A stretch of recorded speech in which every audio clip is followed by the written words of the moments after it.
खुलुमबाय बयखौबो गोदान बोसोरनि बयनिसिमबो गाहाम हामलायनाय जासिहरनाय थाबाय। दिनै दुलाराय बर' फरायसा आफादनि गाहाय आफादगिरि मानगोनां दिपेन बर' बिथाङा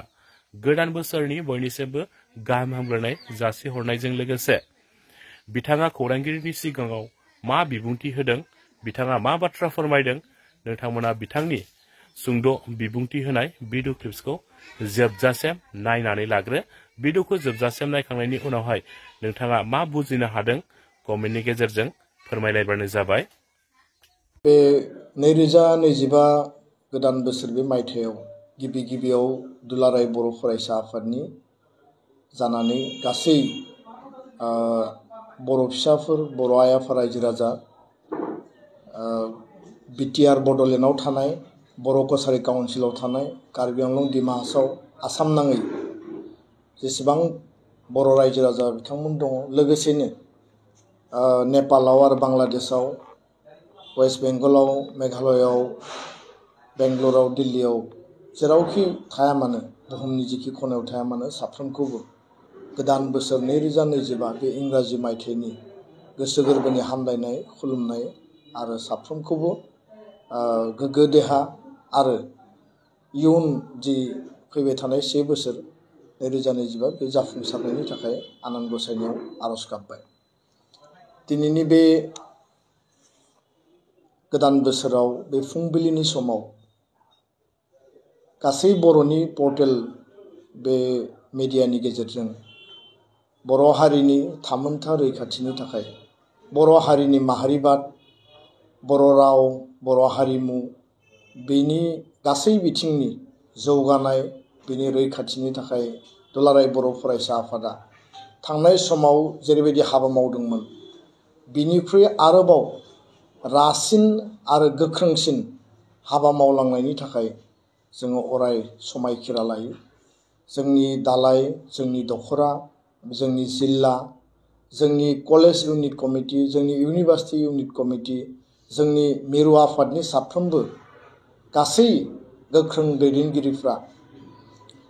रोजा रोजा जोंनि मावथि, जोंनि वार्कार्सफ्रा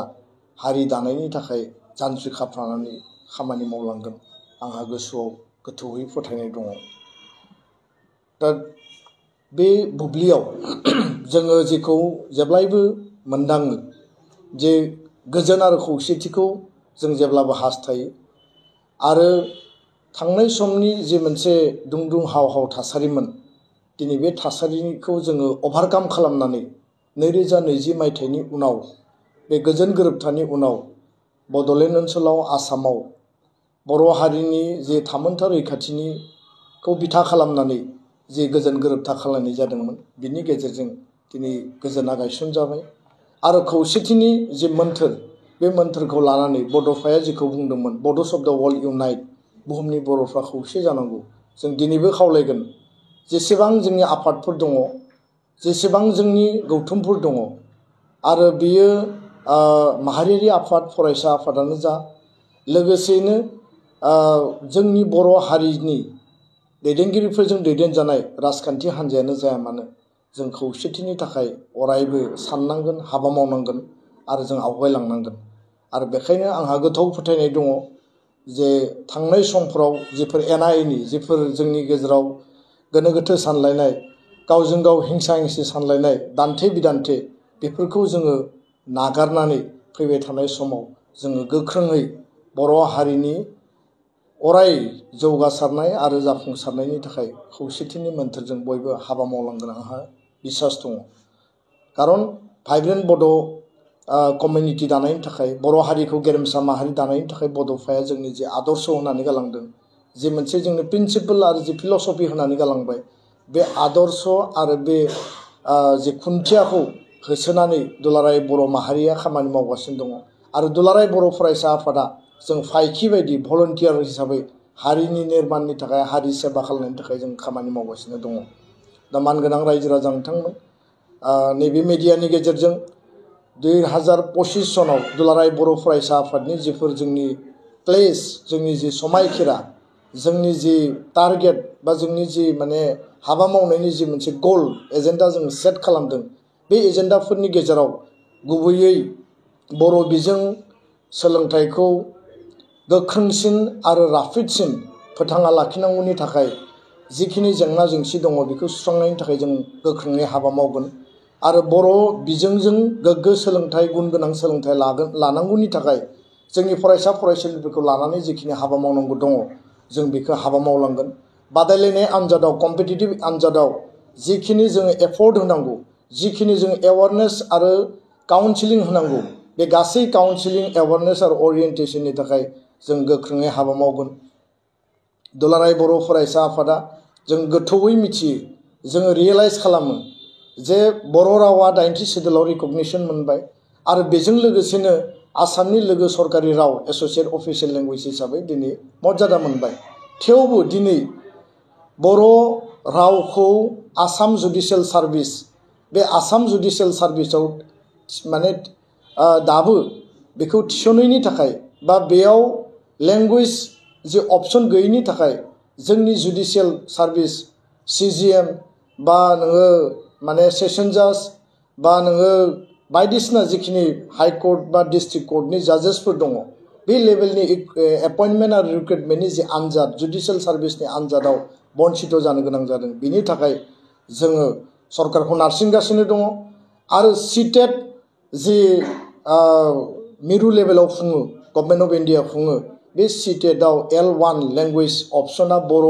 दासिमबो गैयैनि थाखाय जिहेतु आसाम सरकारा गोदानै टेट खुंफिननाय नंलिया आरो बेखायनो LP आरो ME पर्यायनि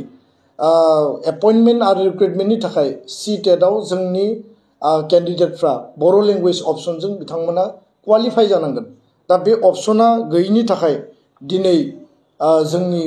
माने फरायसा फरायसुलि केन्डिडेटफ्रा बन्सित जानांदों बे मोननै इस्युखौ लानानै दुलाराय बर' फरायसा आफादा गोख्रोङै खामानि मावगासिनो दङ आरो गोनां जायोबा गणतान्त्रिक पन्थानि गेजेरजों जों आवाज आरो गणतान्त्रिक जोङो प्रतिबादि बा धरना हाबाफारिनि गेजेरजों सरकारखौ जों एटेनसन द्र खालामनो जोङो माने बाध्य जागोन दा फैबाय थानाय बोसोराव बर' थुनलाइ आफाद एबसुनि जि मोनसे मेम'रेन्डाम दङमोन हायार सेकेन्डारि बर' मिडियामनि आपग्रेडेसननि खोथा 50टा बर' मिडियामनि मडेल हाई स्कुल गायसननायनि आदर्श बिद्यालय गायसननायनि खोथा आरो बेजों लोगोसे फोरोंगिरि थिसननायनि बाथ्रा आरो लोगोसेनो 6.3 नि गेजेरजों स्कुल प्रभिन्सियेलाइजेसननि जि मेटार बिटिआर आरो आसाम नाङै बे जेंनाखौ 2025 नि गेजेराव पूर्णांग भाबै जोङो सुस्रांनांगौनि थाखाय जि लेभेलाव एफर्ट खालामनांगौ जि लेभेलाव सरकारखौ नारसिननांगौ आरो जि लेभेलाव सरकारखौ एटेनसन द्र खालामनांगौ बे लेभेलखौ जोङो गोख्रोङै जोङो हाबा मावगोन बेखिनि खोथाखौ आं स्पष्टयै दिनैनि बे गोदान बोसोरनि जागायजेननाय सानाव रायजो राजानो आरो सरकारनो आं मिथिहोदों लोगोसेनो दुलाराय बर' फरायसा आफादनि दिनैनि जि टप प्रायरिटि एजेन्डा जोङो जि मोनसे बुजाबुजि पिस एकर्ड बा पिस एग्रिमेन्ट खालामबाय आरो मोनसे एग्रिमेन्टआ मोनसे जातीय दलिल 93 नि एग्रिमेन्टआ एकर्डआबो मोनसे जातीय दलिलमोन आरो 2003 नि BTC एकर्डआबो मोनसे जातीय दलिल आरो 2020 आव खालामनाय बर' गोजोन गोरोबथा BTR एग्रिमेन्टआबो मोनसे जातीय दलिल आरो बे जातीय दलिलखौ मावफुंनायनि गेजेरजों बेयाव लिरनाय मोनफ्रोमबो खोथा मोनफ्रोमबो सेन्टेन्स मोनफ्रोमबो वर्ड बेयाव माने दारि कमा जि थाया मानो भारत सरकार आसाम सरकारा मावफुंगोन होननानै जोंनो खोथा होदों आरो बे खोथा होनाय बायदि गासै खामानिफोरखौ मावफुंनांगौनि थाखाय दुलाराय बर' फरायसा आफादा गासै जिखिनि सोमावसारग्रा आफादफोर दङमोन सिगनेटरि अर्गानाइजेसनफोर दङमोन बिथांमोनखौ लोगोआव लाफानानै जोङो खोब स्पष्टबादि आरो गोख्रों मोनसे नीति लानानै जों हाबा मावगोन आरो बिनि बेलायाव जिफोर एकर्डनि दफाफोरा मावफुंजाबाय सरकारखौ जोङो धन्यबादबो होनांगोन आरो सरकारा बे हाबाफारिफोरखौ मावफुंनायाव जथेस्थ सिनसियारिटिबो दिन्थिदों नाथाय माखासे जिखिनि जोंहा आद्रा दंबावो माखासे आद्रा थानाय दफाफोरा डिले जायाखै नङा जादों आरो बेखायनो टाइम बाउन्ड इमप्लिमेन्टेसननि थाखाय जोंनि जि नाजानाय एफर्ट आरो रिलेन्टलेस जोंनि जि प्रेसार बे प्रेसारा कन्टिनिउसलि सोलिगासिनो दङ मिजिंथिदों 2025 नि माने आधा